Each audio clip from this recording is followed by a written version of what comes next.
আজকে অনেক দিন হয়ে গেল বৃষ্টি হয়েই যাচ্ছে। সেই সকালবেলায় বৃষ্টি শুরু হচ্ছে তো পুরো রাত হয়ে যাচ্ছে তাও বৃষ্টি কমছে না।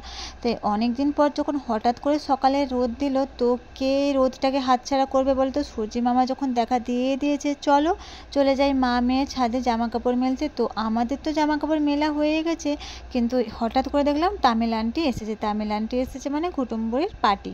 তো পার্টি এসে সেখানে এসে কুটুম্বুড়ি মানে একদম তো আর আসবে না যে তার যতক্ষণ না মানে ওই আন্টির যতক্ষণ না জামা কাপড় মেলা হবে কুটুম্বরই থাকবে। তো তার কিছু জামা কাপড় শুকিয়ে গিয়েছিলো বা কত কিছু মেলছিল, এরপর আমরা সেই জন্য তার জন্য অপেক্ষা করছিলাম।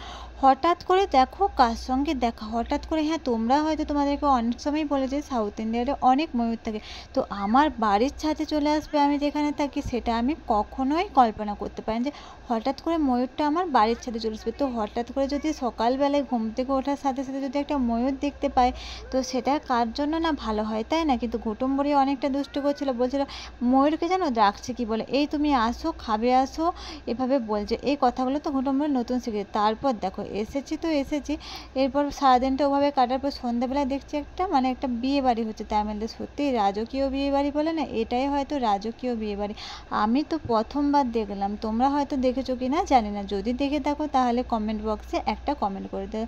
এরপর কি আমাদের বাড়ির বউদের যা কাজ রান্না বান্না করতে হবে, এটা তো করতেই হবে, এটা আমাদের সরকারি চাকরি। হ্যাঁ আমি সবসময়ই বলি আমাদের বাড়ির বউদের সরকারি চাকরি, সরকারি চাকরি তবুও তোমরা ছুটি পাবে, কিন্তু আমাদের বাড়ির বউরা কোনো মতেই ছুটি পাবে না। এরপর বিকেলবেলায় আমি যেহেতু রান্না করছিলাম, তো রান্নার পর আমি এরপর হচ্ছে পুজোটা করে মানে সন্ধ্যে দেওয়া বলে না, সন্ধ্যেটা দেখিয়ে দিচ্ছিলাম। হ্যাঁ আমরা বাঙালি বাড়ির বউ, আমাদের একদিন না খেলেও আমাদের কোনো কিছু মনে হয় না, কিন্তু একদিন ঠাকুরের পুজো না করলে আমাদের মনে যেন শান্তি পায় না। এরপর বলো তো অনেক জামা কাপড় জানো তো বিক্রি মানে ছাদ থেকে তুলে এনেছিলাম, সেগুলো না গুছোচ্ছিলাম। আর কিছু জামা কাপড় কুটুম্বরে জানো তো একদম ফেলে টেলে দেয়, ছোটো বাচ্চা মানুষ কী আর বলবো বলো। এরপর ফেলে দিলে সেগুলোকে আমার গুছিয়ে রাখতে, হ্যাঁ এমন অনেকই হয় যে আমি জামা কাপড়গুলো গুছিয়ে রাখি তো আবারও ফেলে দেয়। আর ছোটো মানুষ এটা করবে, তো আমি এগুলো গুছোচ্ছিলাম কুটুম্বুরিকে মানে ও করতে করতেই কুটুম্বুরি মানে আমাকে বলছিল, পড়ছিল নিজে পড়ছিল মানে আর কি ওই ও আ এবিসিডি বা মানে এই যে ছবি দেখে যেগুলো দেখে এখন কয়েকটা নতুন শিখে সেগুলোই বলছিল, আমি শুনছিলাম আর জামা কাপড়গুলো গুছিয়ে দিচ্ছিলাম। হ্যাঁ এভাবে আমাদের মা মেয়ের দিনটা এভাবেই কেটেছে, নানা কাজের মধ্যে ওকে নিয়ে একটুখানি খেলতে। আর আমি জানো তো বেশিরভাগ সময়টা এই চেষ্টা করি আমার মেয়েকে সময় দিতে, মেয়েকে সময় দিতে বলে দেখো মেয়েকে আলাদাভাবে সময় দেওয়ার দরকার নেই।